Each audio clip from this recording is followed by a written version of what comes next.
নমস্কার বন্ধুরা, রাজ গার্ডেন্সে আপনাদেরকে স্বাগত।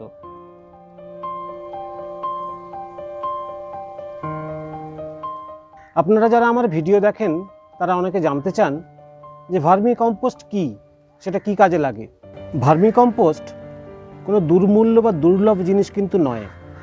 ভার্মি কম্পোস্ট হলো কেঁচোর পটি। কেঁচোকে কাজে লাগিয়ে যে সার তৈরি করা হয় সেটাই হচ্ছে ভার্মি কম্পোস্ট।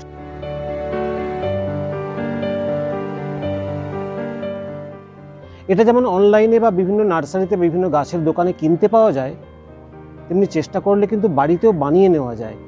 আজকের ভিডিওতে বলবো যে বাড়িতে কি করে সহজে ভার্মি কম্পোস্ট তৈরি করবেন।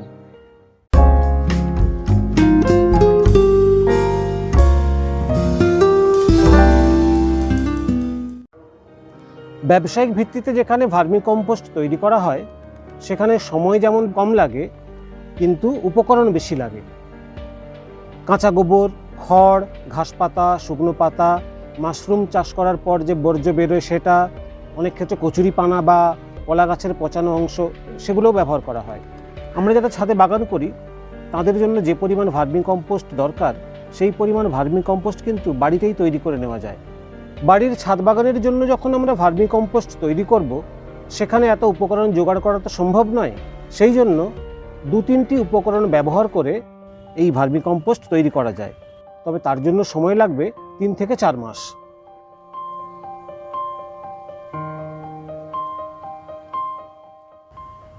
এই কম্পোস্ট বাড়িতে তৈরি করার জন্য যে জিনিসটা কিনতে হবে সেটা হচ্ছে কেঁচো। ভার্মি কম্পোস্ট তৈরি করার যে কেঁচো সেটা অনলাইনে পাওয়া যায়। আমার ভিডিও ডেসক্রিপশন বক্সে তার লিঙ্ক আমি দিয়ে দেবো, সেখান থেকে খুব সহজেই কিনে নিতে পারবেন। একবার কিনে নিলে পরের বার কিন্তু আর কিনতে হবে না, তখন কিন্তু একেবারে বিনা পয়সাতেই এই ভার্মি কম্পোস্ট বাড়িতে তৈরি করতে পারবেন। ভার্মি কম্পোস্টের প্রধান উপকরণ হলো 1 মাসের বাসি গোবর এবং কেঁচো। কেঁচো সার তৈরির জন্য সাধারণত 3 প্রজাতির কেঁচো ব্যবহার করা হয়: এপিজেইক, এন্ডোজেইক এবং অ্যানেসিক প্রজাতির কেঁচো। এপিজেইক ওয়ার্ম মাটির ওপরে বাস করে, এন্ডোজেইক মাটির নিচে বাস করে এবং অ্যানেসিক মাটির কয়েকটি স্তর গভীরে বাস করে। এই যে বস্তাটা দেখতে পাচ্ছেন, এটা রোদ বৃষ্টি খেয়ে পুরো ছিঁড়ে ফেটে গেছে। এই বস্তাটা ছিঁড়ে গেছে বলে এই গ্রো ব্যাগের মধ্যে আলাদা করে রেখেছি, আপনাদেরকে দেখাচ্ছি কি অসাধারণ ভার্মি কম্পোস্ট তৈরি হয়েছে। বস্তা থেকে বের করে নেওয়ার পর দেখুন যে এই যে ভার্মি কম্পোস্ট একদম সুন্দর সারে পরিণত হয়ে গেছে। এই যে 1 বস্তা পাতা ছিল, 4 মাসের মধ্যে সেই পাতার কোনো অস্তিত্ব নেই, 1-2টো টুকরো ছাড়া পুরোটাই একদম সারে পরিণত হয়ে গেছে। এই যে সুন্দর ভার্মি কম্পোস্ট আমি তৈরি করেছি, এটা কি করে করলাম আসুন সেটাই আপনাদের দেখিয়ে দিই। ভার্মি কম্পোস্ট তৈরির জন্য আমি নিয়েছি একটি বস্তা। বেশি বড় বস্তা নেওয়া যাবে না, তার কারণ অ্যানেসিক ছাড়া অন্য কেঁচো মাটির বেশি গভীরে যায় না। কম পরিমাণ কম্পোস্ট তৈরি করতে চাইলে বস্তার বদলে ফলের ক্রেটও নেওয়া যাবে। এই বস্তাটা নেওয়ার পর একদম নিচে 1 স্তর মাটি দিয়েছি, তারপর বাগানের শুকনো পাতা, কাঁচা পাতা দিয়ে তার 3 গুণ পরিমাণ দিয়ে একটা স্তর তৈরি করেছি। তারপরে দিয়েছি কাঁচা কলার খোসা এবং মোচার খোসা। এইগুলো খুব সহজেই বাজার থেকে জোগাড় করতে পারবেন। এগুলো বাজার থেকে জোগাড় করার পর বাতিল অংশগুলোকে ছোট ছোট করে কেটে নিয়েছি। এই যে কলা বা মোচার খোসার টুকরো আমি দিয়েছি, এটা পটাশিয়ামের খুব ভালো সোর্স, ফলে এখান থেকে ভার্মি কম্পোস্টের মধ্যে পটাশিয়াম যোগ হয়ে যাবে। এবার যেটা নিয়েছি এটা হচ্ছে ব্যবহার করা চা পাতা। রাস্তার ধারের চায়ের দোকান থেকে আমি এটা সংগ্রহ করেছি। এর মধ্যে চা তৈরি করার সময় দুধ এবং চিনি ব্যবহার করা হয়নি। আপনারা যখন সংগ্রহ করবেন তখন এই বিষয়টা ভালো করে জেনে নেবেন। আর চা তৈরির সময় চিনি বা দুধ যদি ব্যবহার করা হয় তাহলে বাড়িতে আনার পর এই পাতাগুলোকে ভালো করে ধুয়ে নিতে হবে। চায়ের পাতা নাইট্রোজেনের ভালো সোর্স, এগুলোকে খেতে ভালোবাসে কেঁচো। এরপরে দিচ্ছি ডিমের খোসার গুঁড়ো। ডিমের খোসার গুঁড়োর উপকারিতা নিয়ে সম্প্রতি আমি একটি ভিডিও আপলোড করেছি, আপনারা চাইলে সেই ভিডিওটি দেখে নিতে পারেন। এই ডিমের খোসার গুঁড়ো এটাও কিন্তু কেঁচোর খুব ভালো খাবার। এগুলো খেতে খুব পছন্দ করে কেঁচো, ফলে এগুলো খেয়ে দ্রুত বংশবিস্তার করবে। এরপরে দিচ্ছি ভার্মি কম্পোস্ট। খুব অল্প পরিমাণে নিয়েছি। ভার্মি কম্পোস্ট দেওয়ার কারণ হচ্ছে এর মধ্যে প্রচুর পরিমাণে কেঁচোর ডিম থাকে, যেখান থেকে বাচ্চা বেরিয়ে আমার এই ভার্মিকম্পোস্ট তৈরি করতে সাহায্য করবে। সবার শেষে এক স্তর মাটি দিয়ে পুরো জিনিসগুলোকে ঢেকে দিতে হবে। এই যে পুরো বস্তাটা ভরা হয়েছে, এর প্রধান উপকরণ কিন্তু মাটি এবং শুকনো পাতা, বাগানের কাঁচা পাতা। বাকি যে উপকরণগুলো নিয়েছি সেগুলো কোনোটা কম বেশি হলে কোনো অসুবিধা হবে না।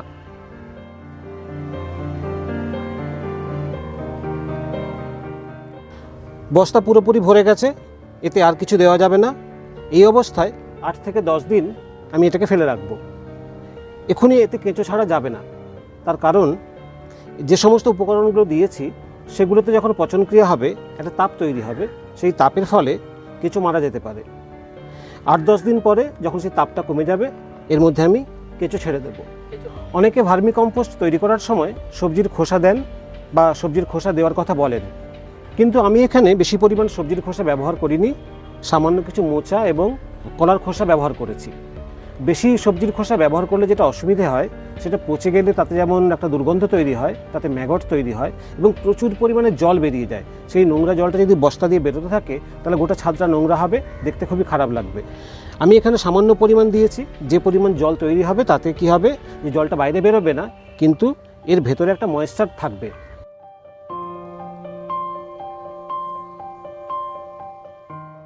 অন্যান্য কম্পোস্ট তৈরির চেয়ে কেঁচো কম্পোস্ট তৈরি করতে সময় লাগে কম।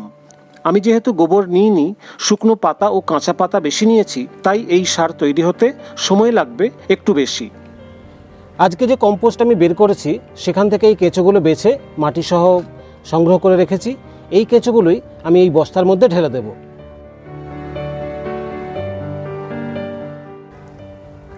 দেখতে পাচ্ছেন এর মধ্যে প্রচুর কেঁচো রয়েছে।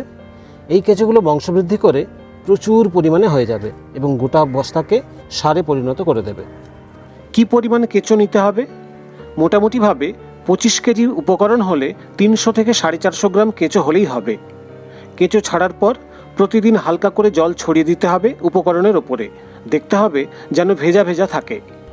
এখন বর্ষার সময়, এই সময়ও যে ভার্মিকম্পোস্ট আমি পেয়েছি তা দেখতে বেশ ঝুরঝুরে হয়েছে।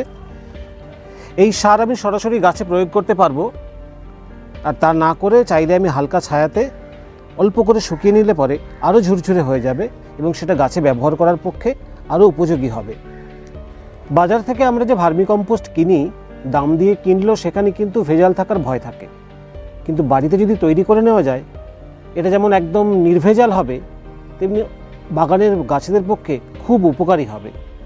ভার্মিকম্পোস্টে কি আছে? কেঁচো জৈব সারে নাইট্রোজেন থাকে 1.5%, ফসফরাস 1.25% এবং পটাশিয়াম 2.6%। এছাড়া ম্যাক্রো ও মাইক্রোনিউট্রিয়েন্টস এবং জৈব কার্বনের মতো খনিজ পদার্থে সমৃদ্ধ ভার্মিকম্পোস্ট। আর আছে microbes, hormone, enzyme, miracle growth promoter এবং প্ল্যান্ট প্রোটেক্টর। সব মিলিয়ে এই সারে অন্যান্য জৈব সারের তুলনায় 8 থেকে 10 গুণ পুষ্টি থাকে। ভার্মিকম্পোস্ট কেন ব্যবহার করব? এটি 100% ন্যাচারাল ফার্টিলাইজার। মাটিতে রাসায়নিক সারের ব্যবহার কমিয়ে মাটির গুণগত মান বজায় রাখে, মাটিকে উর্বর করে। সয়েল কন্ডিশনারের কাজ করে, মাটির মধ্যে বাতাস চলাচলে সাহায্য করে, মাটির পিএইচ নিয়ন্ত্রণ করে এবং আগাছা জন্মাতে বাধা দেয়।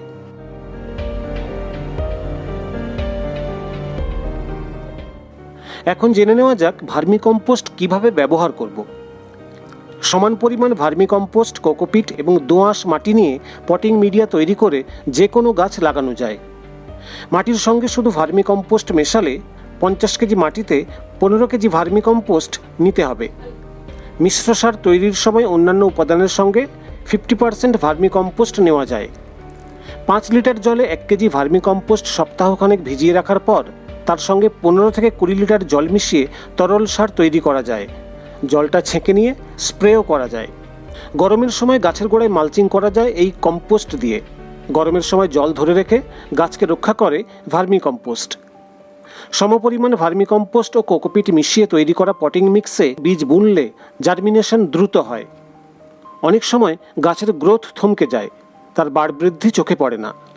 তখন 1-2 মুঠো ভার্মিকম্পোস্ট গোড়ায় ছড়িয়ে দিলে কিছুদিনের মধ্যেই পরিবর্তন চোখে পড়ে।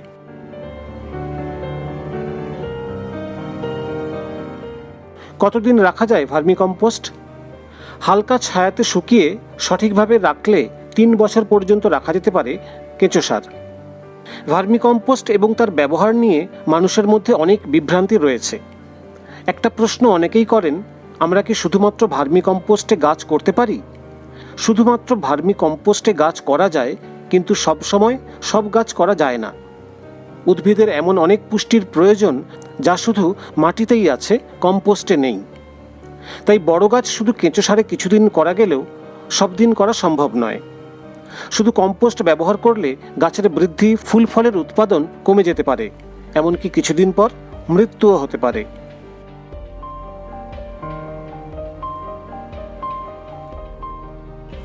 বন্ধুরা, এই ছিল আজকের ভিডিও। আশা করি আপনাদের ভীষণ কাজে লাগবে। আপনারা সবাই লাইক এবং শেয়ার করবেন, এবং পুরো ভিডিওটা দেখার পর যদি কোনো প্রশ্ন থাকে তাহলে রাজ গার্ডেন্সের ফেসবুক পেজ ফলো করে ছবি সহ প্রশ্ন পাঠাবেন। আর এরকম তথ্যবহুল ভিডিও আরও পেতে চাইলে আমার চ্যানেলটি সাবস্ক্রাইব করে অল নোটিফিকেশন বেল অন করে নেবেন। নমস্কার।